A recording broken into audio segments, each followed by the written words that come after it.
তোমাদের সাথে তো আমি আমার বাড়ির কালী পুজোর ব্লগ শেয়ার করেছিলাম, তাই ভাবলাম যে আমার পুরানো বাড়ির কালী পুজোর ব্লগটাও তোমাদের সাথে শেয়ার করি।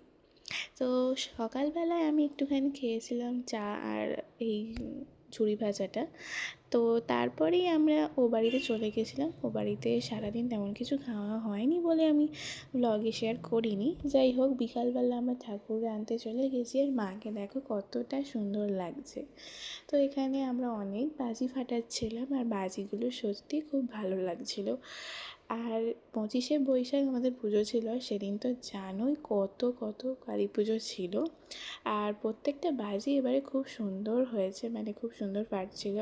আর আমার দাদারা তো নাচানাচি করছিল। এই একটা টাকার বাজি, যেটা আমার সবথেকে প্রিয়, মানে এটা খুব ভালো লাগে যখন এই টাকাগুলো উড়ে যায়। তো তারপরেই প্রত্যেক বছরের ন্যায় আমাদের মা ঢোকার পরেই একটু ঝড় বৃষ্টি হয়। তো সেরকমই হলো। তারপর দেখা যাচ্ছে তোমাদের সাথে পরে একটা ব্লগে। আজকের জন্য এতটাই।